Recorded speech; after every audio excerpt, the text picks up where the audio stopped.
দেরি হলে ফজর নামাজ কখন কিভাবে পড়বেন ভালো করে মনে রাখেন। অনেক সময় আমরা নামাজ পড়ি, 5 ওয়াক্ত নামাজই পড়ি, ফজরের নামাজও পড়ি, কিন্তু অনেক সময় ফজর নামাজে উঠতে লেট হয়ে যায়। এই নামাজটা কখন কিভাবে পড়বেন?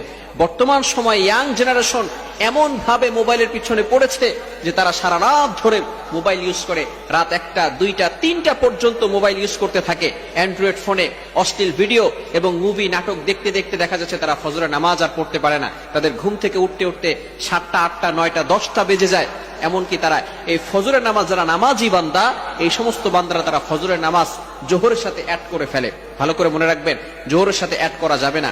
যারা 5 ওয়াক্ত নামাজ পড়ে, ফজরের নামাজ পড়ে, হঠাৎ করে যদি একদিন দেখা গেল যে সে উঠতে পারে নাই, সে ঘুমিয়েছিল, এই ক্ষেত্রে সে কি করবে? হাদিসের ভিতরে আসছে, বুখারী শরীফের 597 নম্বর হাদিসে রয়েছে, আল্লাহ রাসূল সাল্লাল্লাহু আলাইহি সাল্লাম বলে দিয়েছেন, মান নামা আন সালাতিন, যে ব্যক্তি সালাতের ব্যাপারে এবং ভুলে যায়, আও নাসিয়াহা, যদি ভুলে যায় যে সে ফজরের নামাজ পড়ছে কি পড়ে নাই, আসরের নামাজ পড়ছে কি পড়ে নাই, জোহরের নামাজ পড়েছে কি পড়ে নাই, এটা যদি সে ভুলে যায়, অথবা যদি সে ঘুমিয়ে থাকে, এই ক্ষেত্রে যখনই তার স্মরণ হবে, ফালইউসাল্লিহা ইদা যাকারাহা, যখনই তার স্মরণ হবে তখনই সে নামাজ পড়ে নিবে।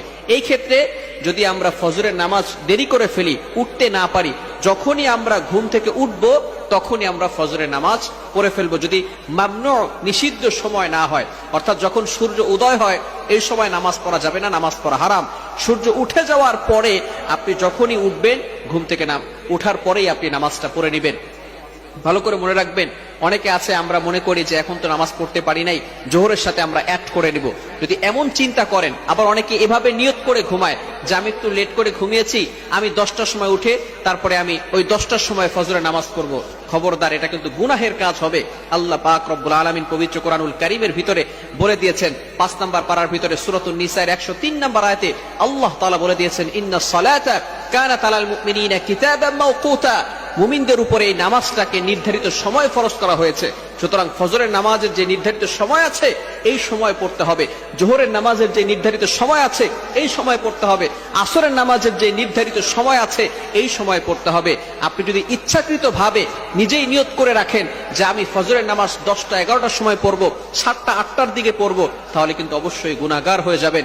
এজন্য আমরা যখনই ঘুম থেকে উঠে যাব, যদি নিষিদ্ধ সময় না হয় তাহলে আমরা ওই সময় নামাজ পড়বো। আর নামাজের জন্য আমরা সবসময় যত্নবান থাকবো। ধরুন আপনি ফজরের নামাজ পড়তে পারলেন না, যদি জোহরের আগেই আপনি ইন্তেকাল করেন, তাহলে কিন্তু এই ফজরের নামাজের ব্যাপারে আল্লাহ তাআলার কাছে জবাবদিহি করতে হবে। আল্লাহ তাআলা আপনাকে ছাড় দিবেন না, আমাকে ছাড় দিবেন না। এই জন্য নামাজের ব্যাপারে কখনো আমরা অবহেলা করব না। মিফতাহুল জান্নাতিস সালাহ, prayer is the key to heaven. নামাজ হচ্ছে বেহেশতের চাবি। এজন্য আমরা সবসময় নামাজের প্রতি থাকবো, আমরা সবসময় নামাজের প্রতি উদাসীন থাকবো না, নামাজের প্রতি যত্নবান থাকবো। আল্লাহ তাআলা আমাদের সকলকে এই বিষয়গুলো বুঝে আমল করা তৌফিক দান করেন। সকলে বলেন আমিন।